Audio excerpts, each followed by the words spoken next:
Teachers are called upon to wear a lot of hats. The multitude of responsibilities includes advice givers to students who are just beginning to make the mistakes that are common to all of us. One particular piece of advice that I feel strongly about is that one should be quite reluctant to go back and begin dating their ex again. The rationale behind the advice is that all too often there is a perfectly good reason for the relationship failing in the first place. And more significantly, that perfectly good reason will once again rear its ugly head. Still, it can be hard to resist rekindling an old romance after time has passed. I even once ignored my own advice by getting back into a relationship from which just a week earlier the two of us had decided to call it quits.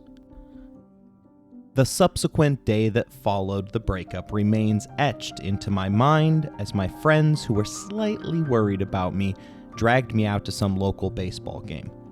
Still to this day, I can remember how green the grass looked and how wonderful the air smelled. I also remember being summoned by my ex to talk some things out, during which time I relented and decided to give the relationship a second chance. What followed in the wake of that decision was roughly a year and a half of wasted time, which resulted in a harsh breakup that sent the two of us our separate ways for good. Dr. Teresa D. Danto informs us that between 40 to 50% of us have made the same mistake, revealing to us that people often resume relationships with ex-partners because of lingering feelings. The science tells us that this is one instance where it is a mistake to follow your heart, with one small sample study revealing that only 15% of these resumed relationships made it the distance, while a 2017 study found that the second time around resulted in less satisfaction, validation, and fulfillment. And Cale Monk, a professor who studies cyclical relationships, finds that on-again, off-again relationships tend to be mired with toxicity. Despite the long-shot odds, however, individuals will continue to reach out to their exes, hoping that their second time together ends differently. This concept isn't limited to just relationships. I'm a supporter of the Chelsea Football Club, one which is known by the unofficial slogan of chaos and trophies. The chaos tends to be visible in the fact that the team changes managers a lot. In just the past 5 years, Chelsea won the Europa Cup with Maurizio Sarri, who had been notified of his dismissal in the midst of a trophy-winning campaign. Sarri was replaced by club legend Frank Lampard, who did the unthinkable in securing Champions League football despite having a vastly depleted roster, only for a poor run of forms to see him ousted and replaced with Thomas Tuchel, a man who immediately turned the team around to win the Champions League, the highest honor available to the club. But just 10 weeks into his second season, he was let loose by ownership for his refusal to collaborate with the club's owners. Chelsea then hired Graham Potter to step up to a bigger club, but fired him 7 months later in favor of Frank Lampard, returning as an interim manager 1 week before the quarterfinals of the Champions League. Their decision to return to their ex, a man whom the club had fired just 2 years earlier, might have you scratching your head. But it has worked out for them before, as Jose Mourinho still holds the club record for the most domestic titles across his 2 runs as Chelsea manager. Could the same hold true for the world of politics? Or is the decision to take back a failed leader an exercise as doomed as my high school relationship was? France in 1814 is one setting to determine the answer, as a bored Napoleon will make his way from exile to replant himself as the Emperor of France.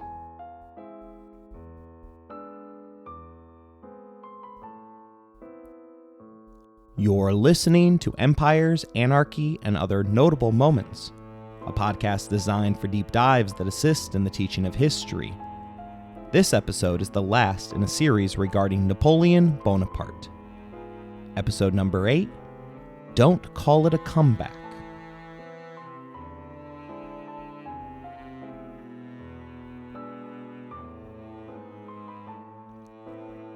Napoleon established himself as a full-fledged military genius after an ultra-successful Italian campaign. He retained the title despite a disastrous Egyptian excursion, recovering his reputation via another second successful war against Austria. The 1812 wars, which happened to bear the Frenchman's name, were nothing short of a disaster. The Bonaparte-led fiasco resulted in the loss of over 500,000 soldiers and was a significant blow to the Corsican's empire. The campaign was fraught with difficulties from the beginning, with historian Adam Zamoyski noting that Napoleon's plan was based on assumptions that were at best optimistic and at worst delusional. The Russian army liberally employed a scorched earth tactic, burning their own fields and cities in order to deny Napoleon's army food and shelter. The strategy allowed the harsh Russian winter to decimate the French forces. By the time Napoleon's army reached the emptied husk that was Moscow, it had been reduced to fewer than 100,000 soldiers. Despite a lack of food and shelter, Napoleon stubbornly refused to retreat, occupying Moscow, only to see it burn to the ground in a fire that raged for 5 days. Russian author Leo Tolstoy eloquently wrote of the scene, "The whole city was ablaze, the heavens were aglow, and the smoke rolled in clouds towards the Kremlin." Napoleon was finally forced to retreat from Russia in humiliation.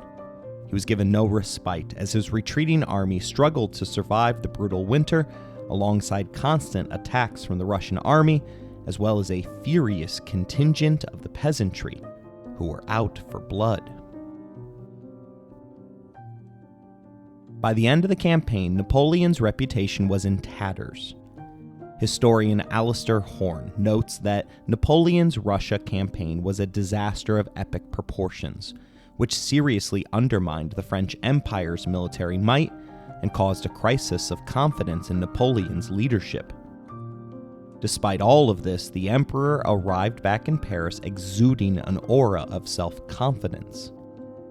It was a defiant act of delusion put on by a doomed man. Napoleon had arrived home to a full-blown economic crisis. He put out the fire by significantly reducing government salaries and implementing new harsh taxes and another draft.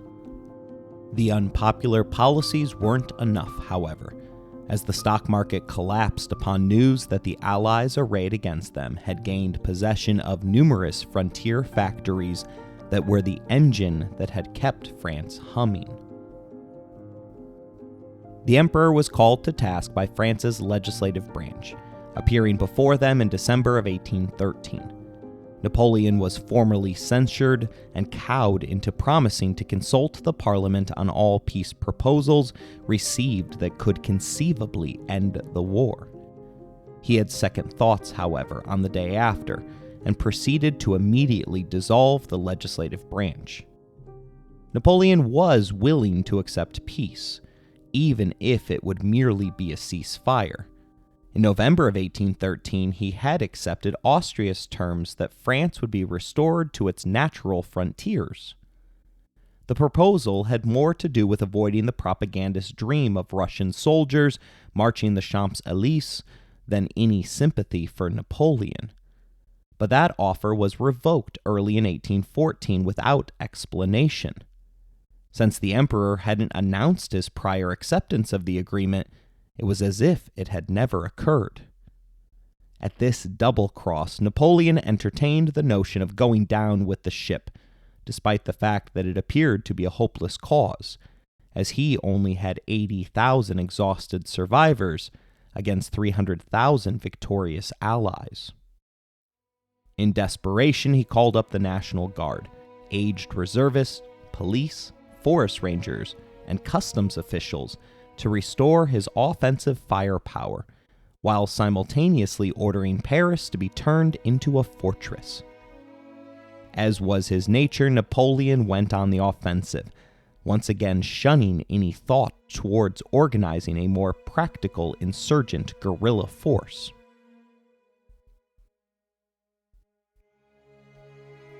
His actions in February of 1814 would become collectively known as the 6 Days Campaign, during which Napoleon showed off why the world had dubbed him a genius so many years ago. The campaign began with a surprise attack on the Allied forces, who had remained camped outside of Paris. The French attack was swift and decisive, with Napoleon's forces able to break through the Allied lines. Historian Andrew Roberts notes that the 6 Days Campaign was a masterful display of Napoleon's military genius, as he was able to outmaneuver his opponents and win a stunning victory in a matter of days. The key difference between this set of battles and the Russian campaign was that Napoleon was back within his element, wielding a small but highly mobile force against a significantly larger foe. Despite being outnumbered and outgunned, Napoleon successfully rallied his troops, leading them to victory. The campaign was marked by a series of hard-fought engagements, with Napoleon's forces engaging in Parisian street fighting with the Allied troops who had entered French territory. One of the most significant engagements of the campaign was the Battle of Montmartre. In this battle, Napoleon's forces were able to capture the strategic heights of the city, which gave them control. Historian Alistair Horn notes that the Battle of Montmartre was a turning point in the campaign, as it allowed Napoleon to take control of the city and rally his troops for further engagements. In the battle, the French lost a mere 600 soldiers, compared to an Allied casualty list that contained more than 6,000 names. The Little Corporal's stunning victories, 7 over the course of 8 days, obliged the Allies to once again offer Napoleon terms that saw France reduced to its natural boundaries. Flushed with confidence, it was Napoleon who turned it down this time. Historian Frank McLynn details why the decision was an act of political malfeasance. The Brit writes, "From a military point of view, Napoleon's position at the end of February looked promising, but the apparent situation masked a host of problems. The emperor had reached the end of his ingenuity, his armies were exhausted, there were no recruits, France seemed stuck in apathy, and morale in the army failed to pick up. Ominously, too, the Allies' political will was growing stronger."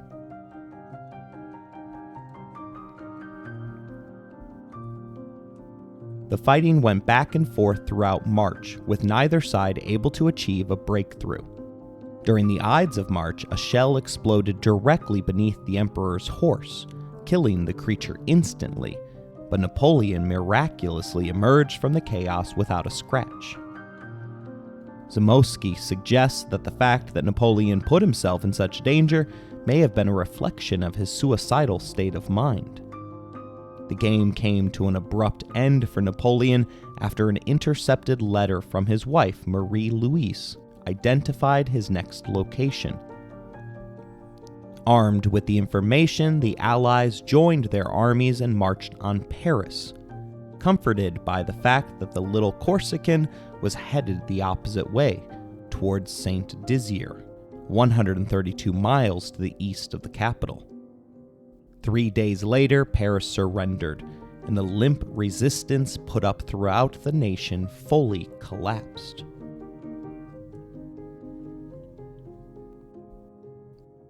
Napoleon raged at his brother Joseph, who, after losing the entire nation of Spain, had done little to nothing to fulfill his orders to fortify the city of Paris. Worse, Joseph had failed to heed his brother's desperate urging to ensure that no legitimate government figure remained in the city. His fear that a captive might be compelled to legally transfer power to an Allied nominee. That role was played willingly by French Foreign Minister Charles Talleyrand, who had been secretly working for the Austrians all along. He successfully played the old "I forgot my passport" card at the checkpoint and supposedly rushed home to retrieve it. Rather than traveling with him, Joseph took the traitor at his word.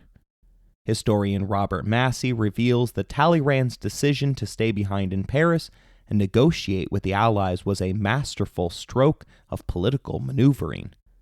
By positioning himself as a mediator between the outgoing regime and the incoming conquerors, he was able to help ensure a relatively peaceful transition of power, one that ultimately would be against the emperor's interests.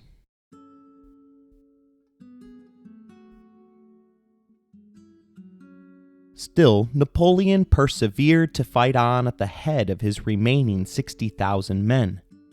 On April 4th, however, he received the distressing information that his hero Alexander the Great had once come by, as his marshals informed the emperor that the army will not march. Due to this revolt of the marshals, Napoleon was forced to write out an abdication of his position. Seeking to gain something from a string of recent victories, he made his departure conditional on the Allies accepting his son as the new ruler of France.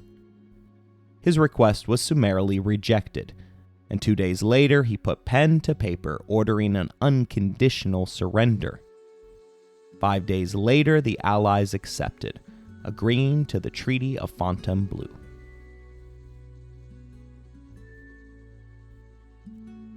The deal was generous, considering the fact that Napoleon had agreed to an unconditional surrender. Maclin teaches us that Napoleon was granted the title of emperor and given sovereignty over the island of Elba, where he was to receive a stipend of 2 million francs from the French government. The rest of the Bonapartes were giving pensions, while Marie-Louise received the Duchy of Parma with reversion to her son. So why didn't the Allies just kill the fallen warlord? Roberts tells us that they did not want to appear vindictive or bloodthirsty in the eyes of the world, and they believed that executing Napoleon would only serve to fuel resentment and bitterness among his supporters. Historian Alistair Horn further reveals to us that the Allies were not in a position to hold a trial or execute Napoleon without risking further conflict. By exiling him to Elba, they were able to remove him from power and reduce the risk of renewed conflict, while still allowing him to live out the rest of his life in relative comfort. In the emperor's place would be King Louis XVII, the younger brother of Louis XVI, who had been deposed and executed during the French Revolution. Napoleon had a mere 6 days to prepare for life in exile, and was of two minds as to whether or not the Empress should share his fate. His indecision ultimately cost him the love of his faithful wife, as Marie-Louise became the pawn of her Austrian family. Absent from her husband, she fell in love with the noted ladies' man, Count Adam Albrecht von Neppberg. They would go on to have 2 children together. Despite the Empress's unwavering support for her husband throughout his failed campaigns, the two never spoke again after exchanging a New Year's greeting at the beginning of 1815. To add insult to injury, Napoleon's greatest fear came to pass, as he had told the world that he would prefer his son to be killed rather than see him brought up in Vienna as an Austrian prince. Napoleon III, who was only 4 years old at the time, was taken and raised by his maternal grandparents, the Emperor of Austria Francis I and his wife Marie Theresa. Although the boy's every need was taken care of, he was prohibited from all travel, as well as any and all political activities. He lived a mostly anonymous life, passing away at the age of 21 of tuberculosis.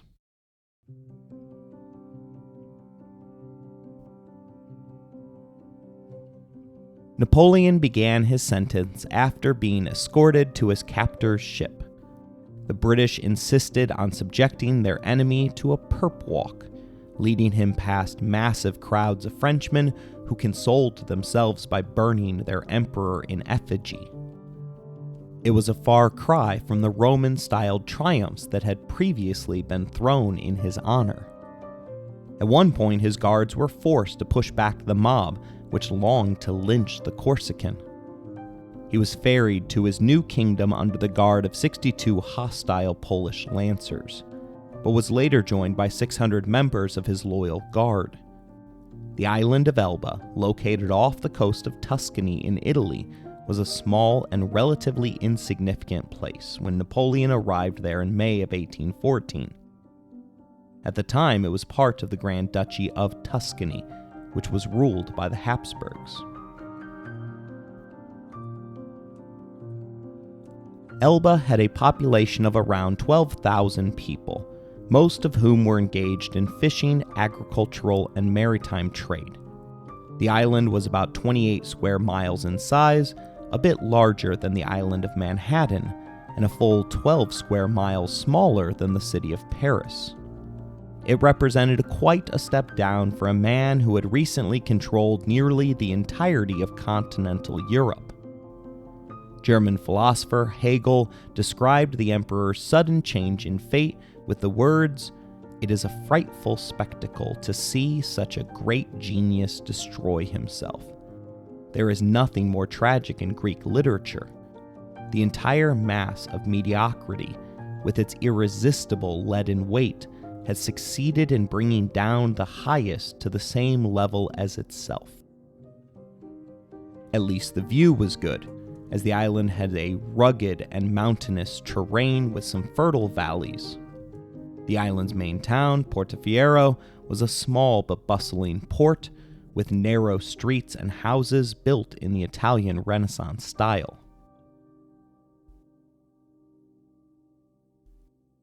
He wasn't exactly a prisoner, as he was given the title of Emperor of Elba and granted sovereignty over the island. His reign didn't start off well, as there were 2 recorded instances of Napoleon attempting to take his own life. The more famous of the 2 attempts is described in his own memoirs. He consumed a soldier's poison pill that contained black taffia. He had carried the pill of last resort during his prior 3 campaigns. Subsequently, the poison had lost its potency over the years, merely leaving him immensely sick. Without corroborating evidence, however, many historians take the antidote with a grain of salt, believing that Napoleon may have fabricated the story in an attempt to gain sympathy for his plight. After coming around to accept his new reality, he immediately set about improving the island's infrastructure and economy. He built new roads, improved the harbor, and established a number of public works projects. He also created a new currency, the Elban franc, and introduced a number of social reforms, including the abolition of feudalism. Doing more to spread the ideology of the French Revolution here than anywhere else that he had conquered. McLynn believes that Napoleon enjoyed playing ruler of his miniature kingdom for the first few months, during which time he bursted with activity towards his pursuit of grandiose ambitions for the tiny island, including the establishment of Elba's very own military school. Napoleon's presence brought a great deal of attention to the island. Visitors came from all over Europe to see the former French ruler and his new court. Indeed, the island's population swelled as people arrived to take advantage of the new economic opportunities. His youngest sister, Pauline, came to stay with him, as well as mother Letizia. For the occasion, he commissioned a new palace for them that overlooked the harbor. He himself was staying in a former home of the famous Florentine Medici family. Although Napoleon wasn't able to convince his wife to break free of her new lover's clutches, he was soon visited by his Polish love, Marie Walewska, who brought their son to visit for a few days.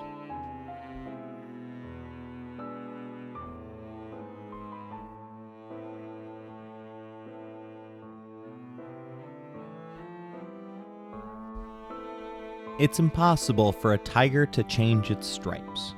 and Napoleon soon oversaw the creation of a small army, designed to assist supposedly in the protection of the island and its profitable shipping lanes.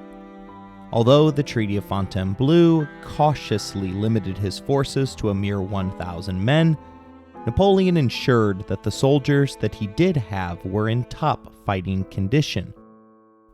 As he had while commanding the French, he divided his forces into several units, including infantry, cavalry, and artillery, the last of which was filled to the brim with experienced gunners who had served under Napoleon before.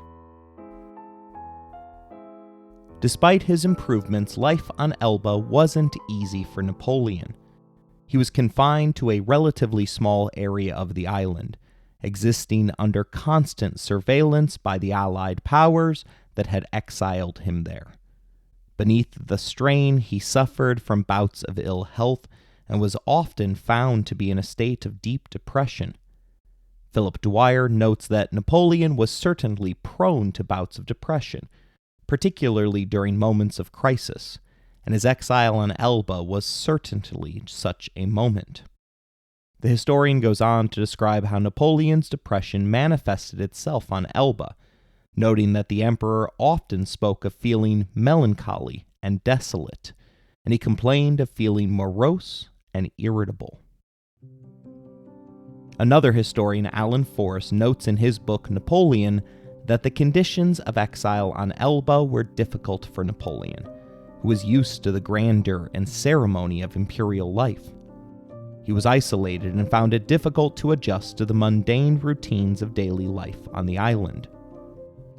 Forrest suggests that this sense of dislocation and alienation contributed to the Corsican's depression, noting that Napoleon's mental state deteriorated over time as he became increasingly restless and discontented. It worsened in June when he picked up a newspaper to find out that his first wife, Josephine, had passed away after catching a chill while walking in her garden. His mood and his prospects further soured when it became clear that King Louis had no intention of abiding by the Treaty of Fontainebleau, which stipulated that France would pay annually 2 million francs to Napoleon's little kingdom. Macklin writes that gradually Napoleon lost interest in his tiny kingdom and rarely emerged from his 2-story palace. Disappointed with the standard of his court, he soon gave up holding receptions, preferring to play dominoes with his immediate circle of intimates. He was so bored that he started taking up practical jokes. Once he slipped a fish into Bertrand's pocket, then asked him for the loan of a handkerchief so that the fish came slopping out onto the table. Another time, he shortened the chair legs in order to play a practical joke on a visiting British officer. When the Brit pointed out that his chair was noticeably lower than the others at the table, the emperor replied, "Ah yes, I must apologize. We had to make do with what we had, and that was the only booster seat we could find." Another time, he sought to confuse English tourists who were hoping to gaze upon the Corsican ogre. For the occasion, he donned a wig, as well as a fake mustache, while speaking in a heavily thick Italian accent. His fun and games appear to be an expression of boredom rather than joy, and there were signs that he began to contemplate an attack on the mainland as early as the winter of 1814. The Bourbons were refusing to pay up, and the economy of Elba soon found itself in a freefall. Ironically, the Napoleonic Wars had created a glut on the market regarding iron, Elba's most important export. Macklin describes for us the state of the emperor's finances, revealing that the cheapness of the Bourbons was particularly reprehensible, since Napoleon had accepted the annuity of 2 million francs in return for the 160 million francs of real estate and other property he had left behind on the mainland. By the end of 1814, the 4 million francs he had taken with him in cash to Elba was completely exhausted. He would therefore not be able to pay the 400 members of his old guard or the squadron of Polish cavalry, and would thus be wide open to assassination attempts, which were constantly threatened.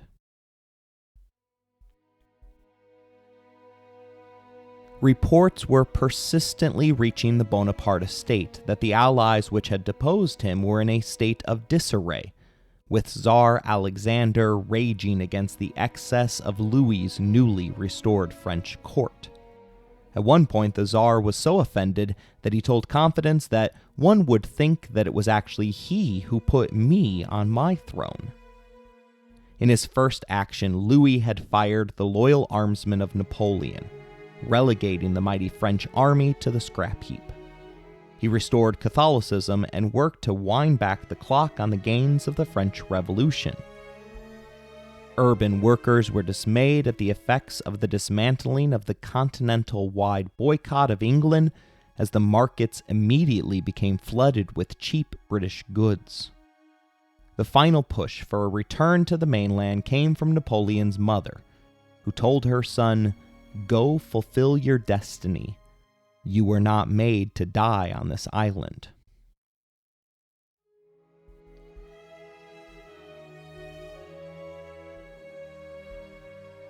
On February 16th, Napoleon's British minder temporarily departed from Elba in order to deal with a medical issue. The next day, the emperor ordered his preparations, and 9 days subsequent, on February 26, Napoleon bade farewell to his island jail. The small fleet of 6 ships carried 1,026 men, including 650 of the Imperial Guard and 100 Polish lancers. They encountered just one ship, but slipped past by informing the opposing vessel that the great man remained on Elba. The invasion force landed 2 days later, with the emperor boldly proclaiming that he would arrive in Paris without firing a shot. Robert sets the scene for us. As Napoleon made his way through the French countryside, crowds of people lined the roads to catch a glimpse of him. Farmers dropped their tools and joined his march, and soldiers deserted their regiments to swell his ranks. But there were dicey moments as the Bourbon rulers were instantly made aware of their rival's landing. The king sent a small detachment under Major Delsarte to capture the Corsican, but upon encountering his opposition, Napoleon dismounted and slowly walked within firing range of his would-be captors. Face to face with the enemy, he opened his jacket, showing them his white waistcoat underneath, proclaiming to them, "Here I am. Kill your emperor if you wish." He then lied to them, repeating the play that saw him successfully rise to power in the coup of Brumaire. In this instance, he informed the soldiers that the 45 best heads of the government in Paris had called him from Elba, and that his return was supported by the 3 first powers of Europe. For those who had already wanted to believe that a return with their ex was possible, Napoleon's bold-faced lie triggered their personal confirmation bias, allowing them to believe as they wished. The people of Grenoble reacted similarly to the arrival of their ex-emperor, opening the gates to him and providing an honor guard, victoriously proclaiming, "Long live the emperor." His army soon swelled to more than 8,000 men. At this point, Paris began to panic, dispatching General Ney to put an end to Napoleon's sojourn. Ney was a veteran of the Russian campaign, a campaign in which the officer survived miraculously after being cut off from the main force during the Battle of Moskova. Despite only having 3,000 men at his disposal, he initiated an attack against a force of 80,000, breaking through the lines and escaping beneath the cover of darkness, ferrying his men across a frozen river via ice floe. From there, he was harassed by depraved Russian peasants, arriving home to Napoleon with 900 other survivors. The escape became the thing of legends, with one story alleging that Ney taunted his pursuers with the words, Here I am, you devils, kill me if you dare. For his heroics, he earned the nickname the bravest of the brave. With pre-existing history, one wonders how on earth Louis trusted Ney to be the one that finished off his former commanding officer. In fact, all it took was a handwritten letter from Napoleon which proclaimed that I shall receive you as I did on the morrow of the Battle of Moscova. Sympathy won the day, and Ney defected, pledging his entire force to Bonaparte. His decision tipped the balance in favor of reuniting France with their former flame. As news of Napoleon's approach spread, hysteria gripped the streets of Paris. The king and his advisors immediately realized they had to flee the city, but they faced the daunting task of evading the advancing forces. Historian David Chandler describes the scene as follows.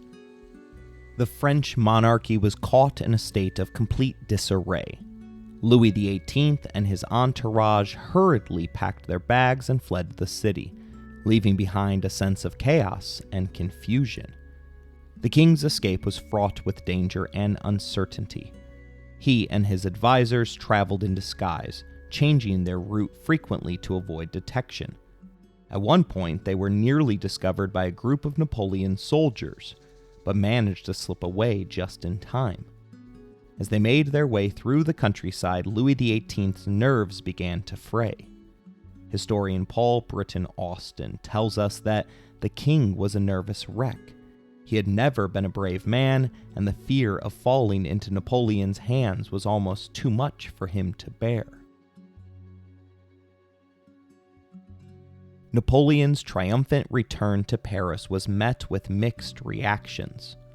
Some saw him as a savior, coming to restore order and stability to France, while others viewed him as a dangerous usurper who threatened the fragile peace that had been established after years of war. Rather than choose a side, many fled the city in anticipation of the inevitable renewal of hostilities. Napoleon entered the city as planned on March 20th, his son's birthday. The timing of getting back with his ex couldn't have been more wrong, as the jealous suitors of France, the allies which had sentenced Napoleon to exile in the first place, all happened to be meeting in Vienna at the precise moment of his return.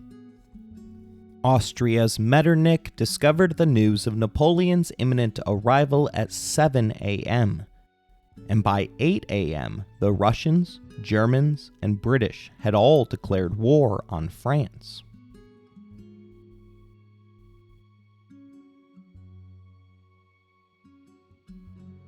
Desperate for time to consolidate his power, Napoleon pleaded with the Allies that he had turned over a new leaf and that he was more than willing to accept a France constrained by the 1792 borders that had preceded his prior wars of conquest. He told them, "My system has changed.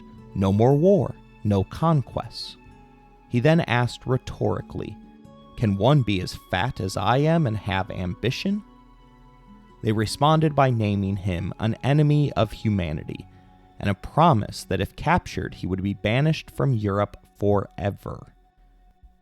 In the face of such hostility, Napoleon acted with lightning speed, lying through his teeth to the French Parliament that he would accept their authority, including a rewritten constitution designed to limit his power. To show his sincerity, he placed Benjamin Constant in charge of the revisions. Constant was no ally of Napoleon and had responded to the emperor's return with the dire warning that "He has reappeared. This man died with our blood. He is another Attila, another Genghis Khan, but more terrible and more hateful because he has at his disposal the resources of civilization." Napoleon mortgaged France's economic future by initiating a plan to raise 800,000 men by October 1815.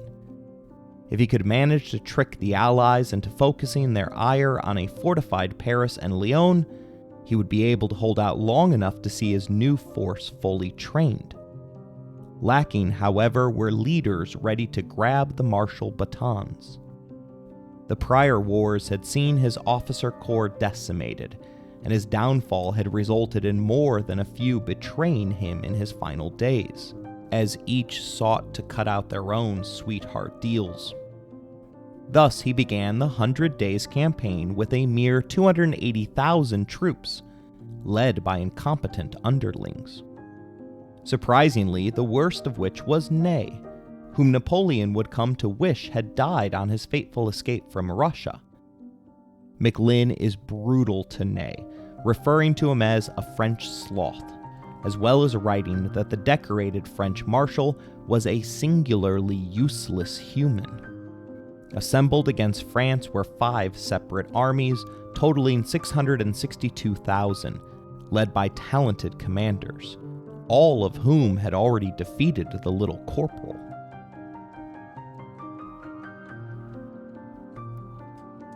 To buy time for the fortification of Paris, Napoleon did what was natural to him, and went on the offensive in order to split the armies arrayed against him.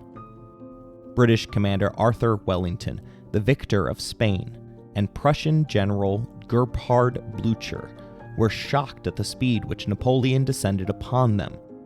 But the Frenchmen's underlings misunderstood the commands they were given, resulting in their enemy being driven together rather than apart. At Ligny, Napoleon declared that in 3 hours the fate of the campaign will be decided. If Ney carries out his orders thoroughly, not a man or gun of this army in front of us will get away. The problem, of course, was that it relied upon Ney, the supposed bravest of the brave. At the crucial moment, Napoleon called upon the man's reserves, who should have wrapped up their prior mission at Quatre Bras. But Ney had uncharacteristically delayed his attack, despite expressed orders to do otherwise. When Ney was nowhere to be found, Napoleon sent a courtier to retrieve him. Finding instead d'Erlon's corpse, the courtier decided to give them Ney's orders to join the fight at Ligny. But because the marching orders were unexpected, d'Erlon's arrival on the French flank rather than the Prussian flank sent the French forces into a panic, thinking that they had been outflanked by a new, unknown enemy force. It took an hour to figure out the mistake and reorganize the French forces. Waiting precisely for the next crucial moment, Napoleon ordered d'Erlon's corps, but again was baffled when nothing happened. Turns out Ney had lost his temper at losing d'Erlon's troops and had overruled the courtier's order. Under the threat of a court-martial, he turned his forces around to reinforce Ney instead. Thus, 22,000 elite French troops spent the day marching back and forth between Ligny and Quatre Bras without ever seeing action in either battle. Without the reinforcements, Napoleon's trap lacked teeth, and the enemy forces survived the day and retreated back to Waterloo.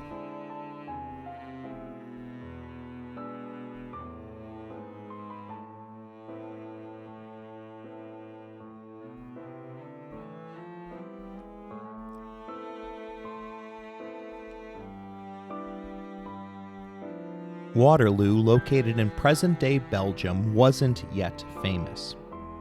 It was a small town on the road from Brussels to Charleroi, situated on a low plateau surrounded by gentle slopes and undulating fields.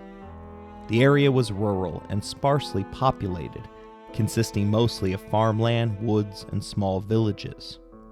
The terrain was marked by deep ravines and streams, making it difficult to navigate for both armies. In the days leading up to the Battle of Waterloo, the town was transformed into a massive military camp, as the armies of Napoleon and the Allied forces under the Duke of Wellington and Field Marshal Blücher converged on the area. The roads leading to Waterloo were soon clogged with troops, wagons, and artillery, as both sides rushed to secure the strategic high ground and prepare for battle. The weather in the days preceding the battle were unseasonably wet. Heavy rain and thunderstorms turned the fields and roads into a sea of mud. This made movement difficult for the troops and slowed down the progress of the armies. As the forces took up their positions, tension mounted on both sides, with soldiers and officers aware that the fate of Europe rested on the outcome of the impending battle. For Napoleon, victory at Waterloo would mean the restoration of his power and the continuation of his empire. For the Allied forces, it would mean the final defeat of Napoleon and preservation of the independence of Europe. In McLean's mind, Bonaparte should have pulled the plug from the very beginning. The historian reveals that not only did the waterlogged ground make it impossible for the French to maneuver their superior artillery, but the lethal impact of their cannonballs was reduced, since round shot would not ricochet in these conditions. The artillery would not be able to tear holes in the dense British squares. There were other signs that ought to have been noticed, including the fact that the general fell asleep while seated on a chair alongside the road. From the beginning, Napoleon underestimated his opponent, informing his subordinates that just because you've been beaten by Wellington, you think he's a good general. I tell you, Wellington is a bad general. The English are bad troops, and this affair is nothing more than eating breakfast. Filled with arrogance, he committed the cardinal sin of letting his opponent choose the ground for the coming battle.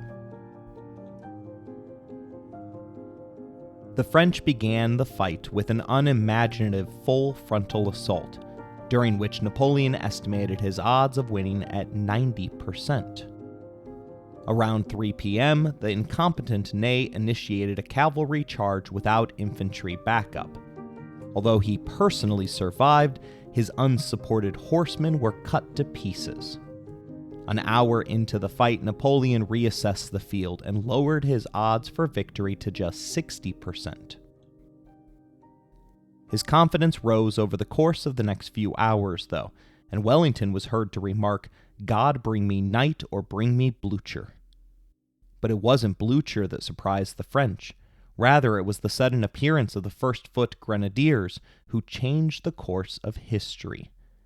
They had patiently remained hidden on the reverse of a slope for 7 hours, finally emerging to throw back Napoleon's middle guard, who had believed that they had merely been sent in for mop-up duty.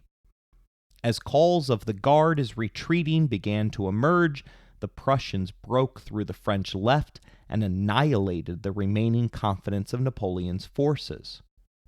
As military theorist Karl von Clausewitz teaches us, in war, momentum is everything.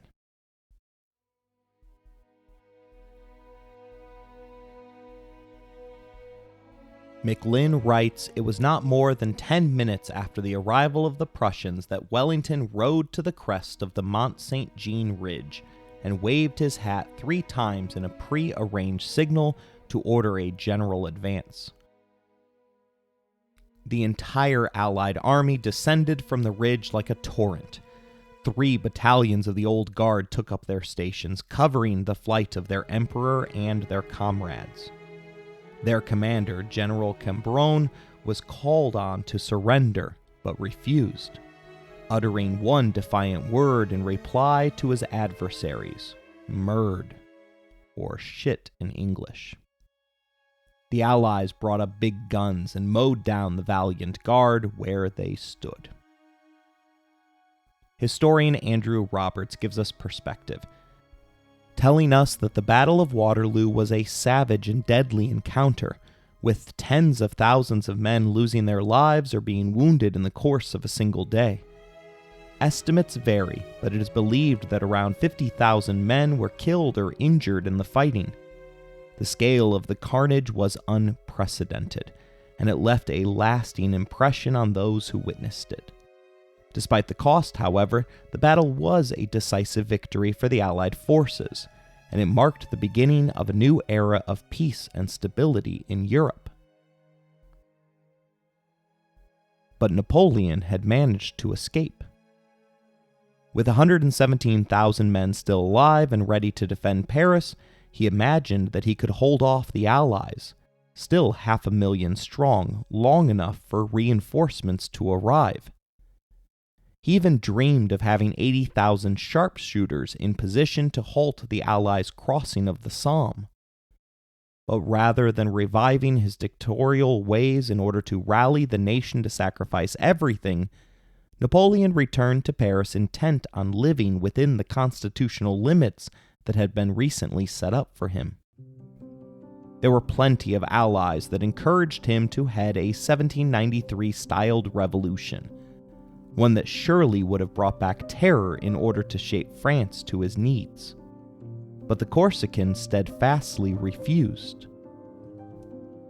McLynn tells us that the result of his hesitation was the equivalent of the hyenas sensing that the lion is wounded. Lafayette, the hero of the American Revolution, Foch, Napoleon's treasonous head of police, and Talleyrand, his turncoat foreign advisor, convinced Parliament to demand the emperor's abdication. Napoleon consented, giving up his power on June 22, 1815, in favor of his young son.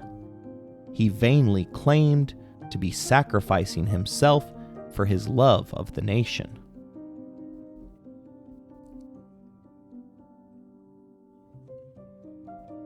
Napoleon departed Paris to stop at the home of his stepdaughter before intending to flee to America.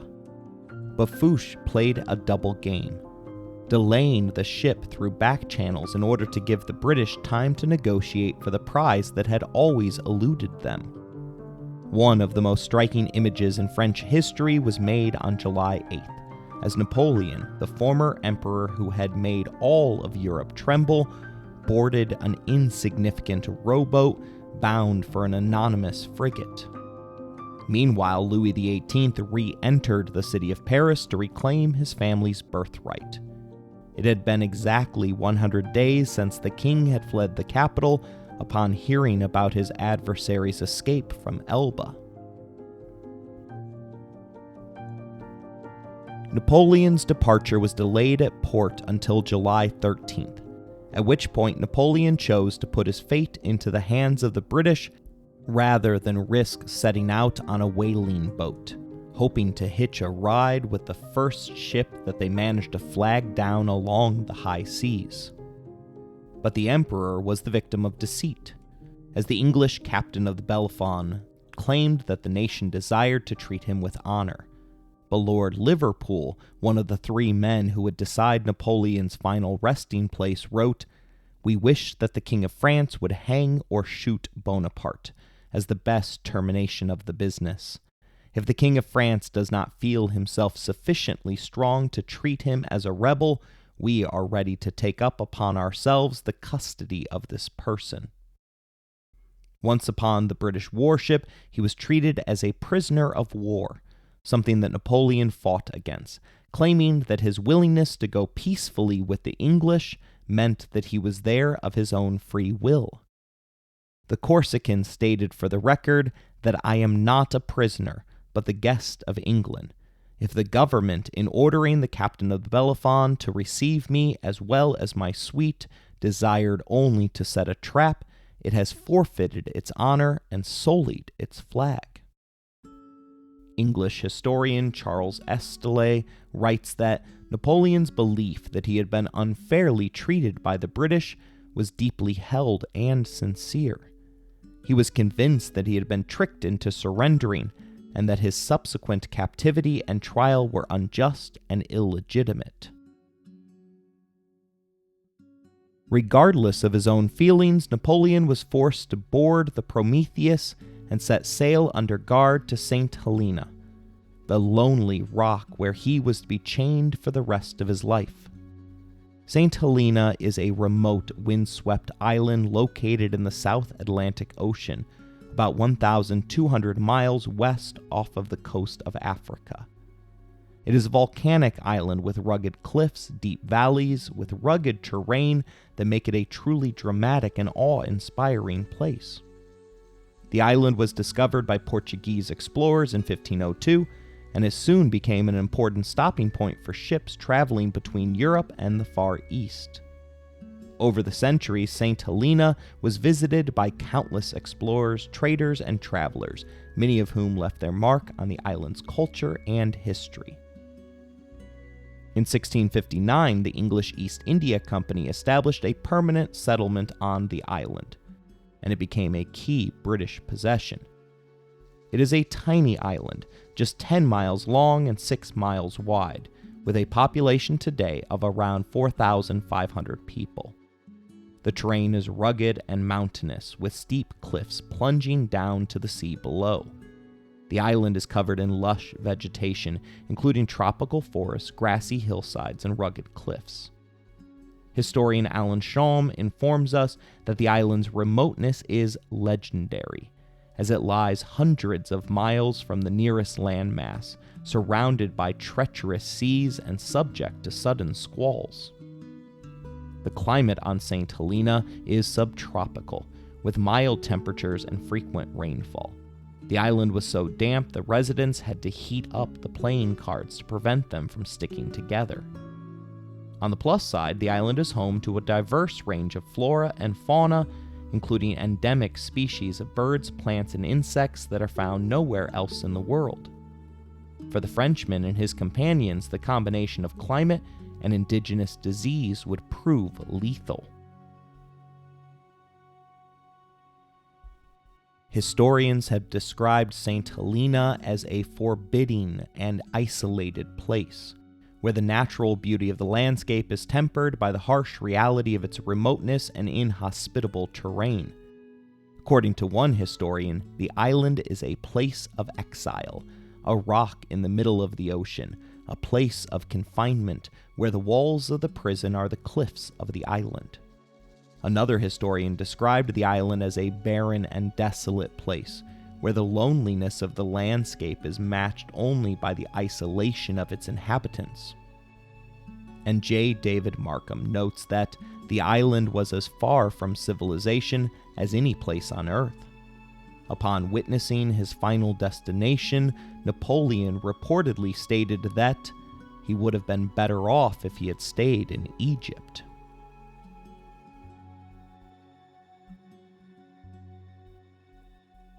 This time around, Napoleon was indeed a prisoner.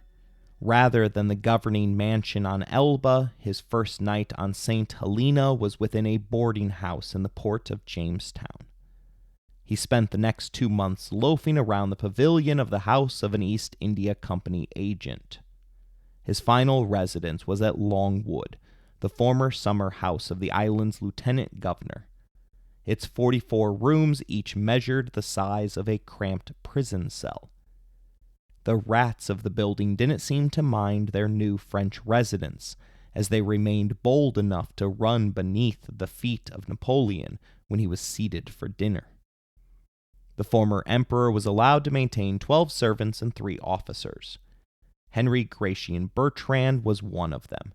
He brought his wife Fanny under false pretenses. She personally despised the emperor and attempted to drown herself upon finding out that she was to share his exile. It only took a few months for Napoleon to make an inappropriate pass at the woman. Although he was nearing 50 years old, the Corsican reacted to rejection as though he were a 14-year-old boy, angrily informing Fanny's husband that the man had married a whore who slept around with everyone on the island. Everyone, that is, except Napoleon. Despite the obvious hatred, the Bertrands both remained loyal to the end, remaining on the island until Napoleon's death. The second officer accompanying the emperor was Marquis Charles Tristan de Montholon. He was likely chosen due to the fact that the lecherous Napoleon was quite smitten with the man's wife. Napoleon believed that the man served him faithfully, particularly after engaging in a duel to the death with the final character chosen to share the emperor's exile. That third officer was Baron Gaspard Gourgard.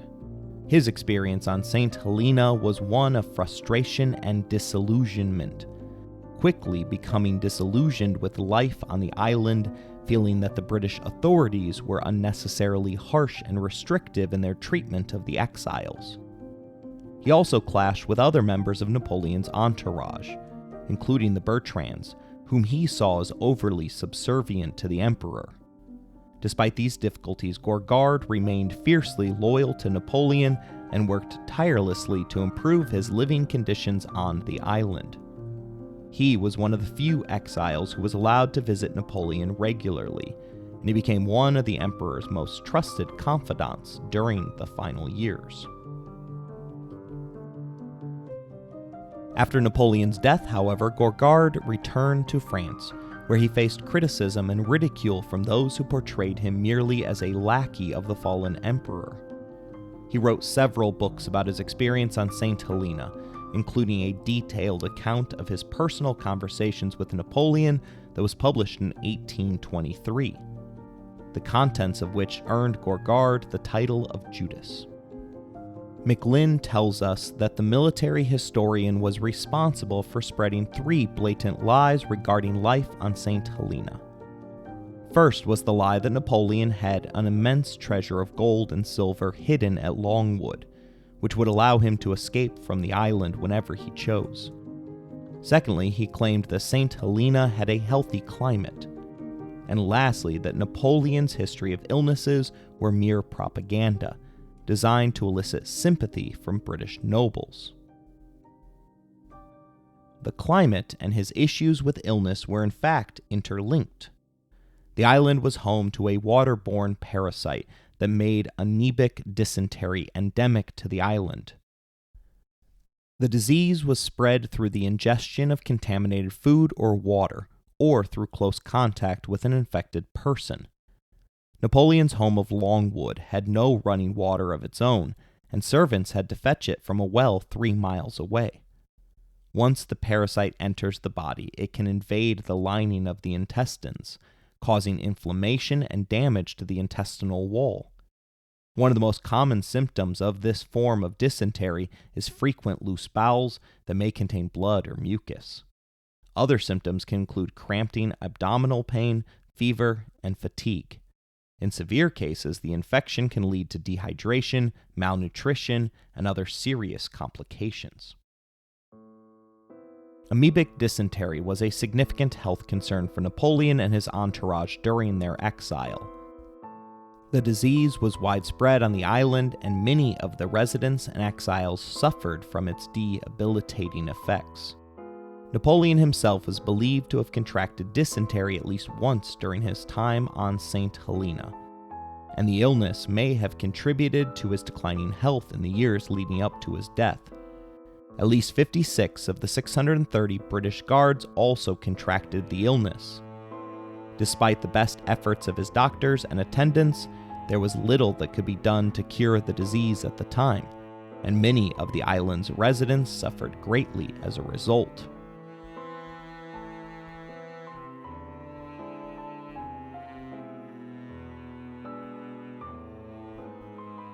In between bouts of illness, Napoleon worked on his English, wrote his memoirs, which became the #1 bestseller of the 19th century, and even tried his hand at gardening. Markham, in the book Napoleon for Dummies, notes that the Frenchman's gardens on St. Helena were a source of pride and joy for him, and he spent many hours each day tending to his plants and trees. He even experimented with new gardening techniques and was known to graft different types of fruit trees together in order to create new varieties. The rest of his time was spent feuding with Sir Hudson Lowe, the man assigned to frustrate the last years of Napoleon's life. Duke Wellington, the victor of Waterloo, had referred to Lowe as a damned fool, while McLynn refers to him as a narrow, humorless, by-the-book marionette who lacked the social ease and innate confidence to make a success of a job calling for self-reliance and the broadest human empathies. The British jailer saw a conspiracy in everything, refusing to let any correspondence pass through without his personal approval. Napoleon was even denied a gift of beans because they were green and white, the color of the Republic. He even denied the island's cobbler of making new shoes for the emperor without first letting him inspect both the old and new pair. Lowe stubbornly wouldn't let Napoleon spend a shekel more than his yearly £12,000 allowance.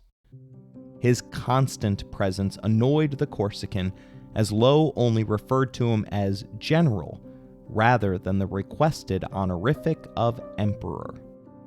When Bonaparte was refused an increase in funds, the Corsican broke his silver plates in order to sell them. Likewise, he smashed his own furniture in protest of Lowe refusing to grant him more firewood.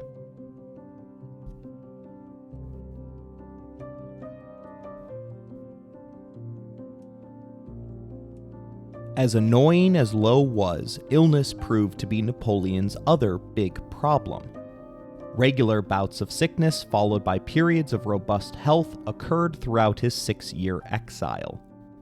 Although cancer was the official cause of his death, the regular pattern of illness lends credibility to modern historians' assertion that the Corsican was slowly poisoned with arsenic. Why then the diagnosis of cancer? Napoleon surprisingly had a number of supporters in the United Kingdom, and his family was continuously lobbying for his release, either to England or to the USA. Pope Pius VII even pardoned Napoleon, imploring the King of England to release him from his cruel fate, proclaiming that we cannot but feel a lively compassion for the fate of a monarch who was so recently our ally and whose power extended over so great a part of Europe. We do not doubt that the British government, far from adding unnecessary rigors to the exile of this unfortunate prince, will respect his dignity, his person, and his rights. Escape was never an option, however, as Napoleon informed his followers that I would not survive 6 months in America. I would either be assassinated or forgotten. I'm better off in St. Helena.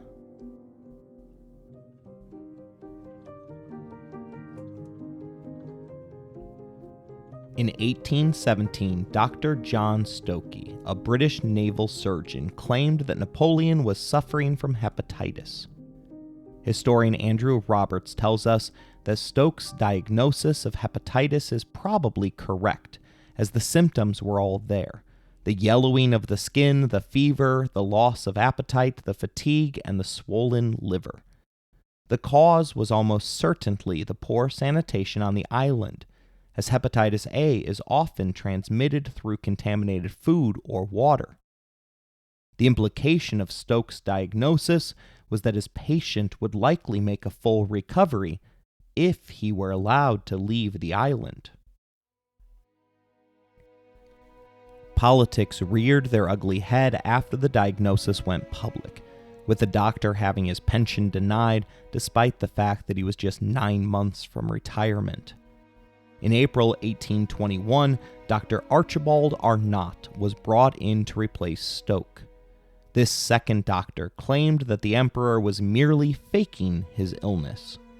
Yet a few weeks later, Napoleon was unable to recognize his friends that remained faithfully at his bedside. Bertrand wrote the following about the moment. Tears came into my eyes when I saw this man, who had been so feared, who had so proudly commanded, so absolutely, beg for a spoonful of coffee, ask for permission to have it, not obtaining what he had asked for, but asking for it again and again, always without success, but also without any display of a bad temper. At other times in his illness, he had sent his doctors packing, ignored their instructions, and done what he wished. At present, he was as docile as a little child.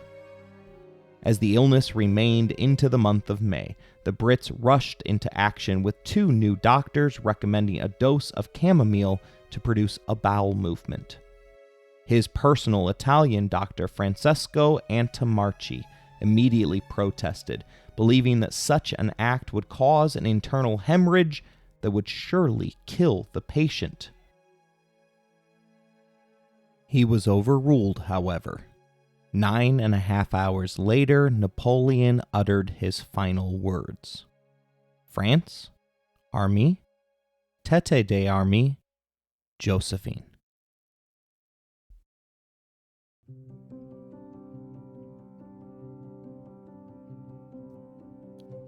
The British surgeons declared that he had succumbed to hereditary cancer, but such a diagnosis fails to explain all of Napoleon's symptoms. Moreover, Amici steadfastly refused to sign the medical report.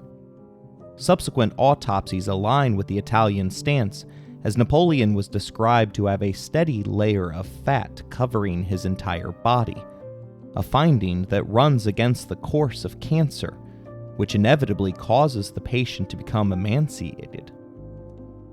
That layer of fat is in line, however, with a diagnosis of arsenic poisoning, as toxicity triggers the body to clothe itself in fat as a kind of armor against poisons.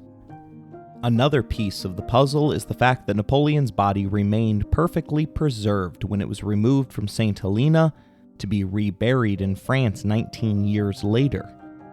Arsenic happens to be the only known toxin that would have had such an effect. In an attempt to put the mystery to bed, the emperor's hairs were tested and came back with between 10.38 and 10.58 parts of arsenic per million, quite a bit higher than the 0.5 to 0.65 that would have been normal for the era. McLean points the finger at Montholon as the only person who had the means and opportunity to preside over a slow poisoning. The man even had intent, as he successfully convinced the emperor to amend his last will and testament to subtract more than 2 million from the Bertrands in favor of himself. He likely further profited by accepting money from the Bourbons for the act. The newly restored French king had never forgiven Napoleon for the role that he had played in their family's downfall. McLean expounds on the final chapter of the Little Corporal's story with the explanation that the terrible beauty of the black art of slow poisoning was that arsenic was not used to kill victims outright, but merely to break down their health by destroying the immune system. When Montholon overruled Amici to get the dose of chamomile administered to Napoleon on May 3rd, this was tantamount to signing his death warrant. Having given the patient chamomile to relieve constipation and orgeat to relieve thirst, the doctors in effect created a lethal cocktail. The two medications would have combined in the stomach to create mercury cyanide, thus doing what bullets and bayonets in 50 battles had not been able to do, and putting an end to Napoleon Bonaparte. In effect, they proved the general right when he included in his will the statement that my death is premature. I have been assassinated by the English oligarchy and their hired murderer. The English people will not be long in avenging me.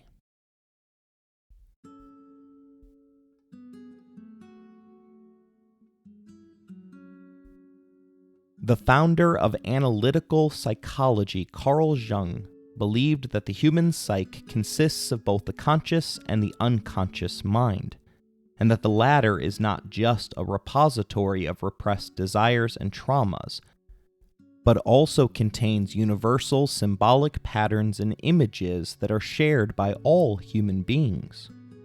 These patterns and images, called archetypes, play a significant role in shaping our personalities and our relationships with the world around us.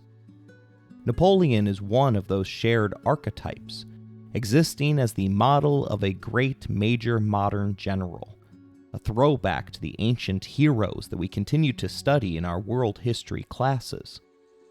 McLean, however, argues that the legend of Napoleon as a political savior can be safely laid to rest, writing that a close analysis reveals that he has also been severely overrated as a military commander.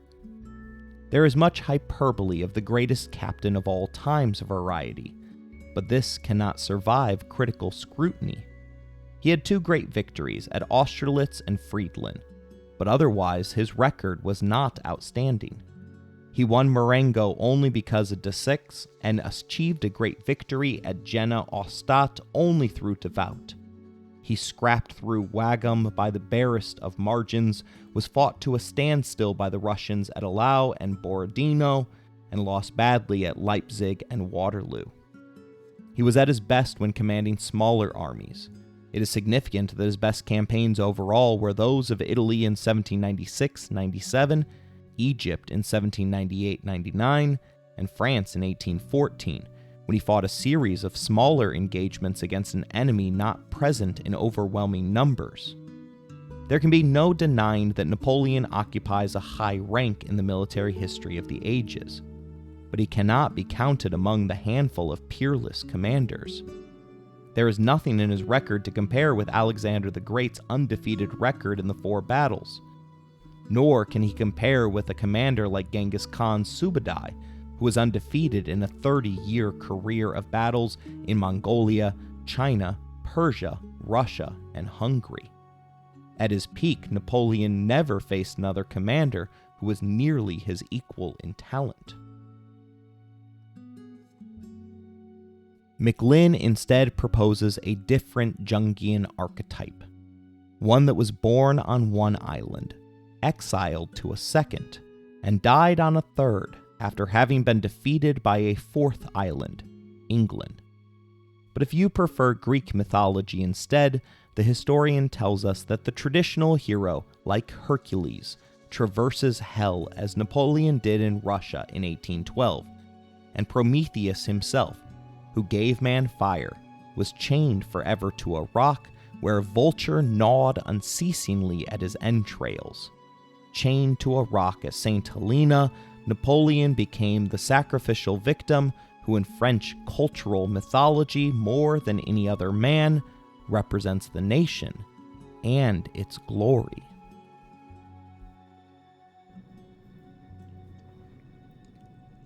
I hope you enjoyed this episode. If you want to interact with the show, you can email us at resourcesbylowery@gmail.com. If you would like to financially support the show, please look in the show description for more information. As always, thank you for listening, rating the show, and spreading the word.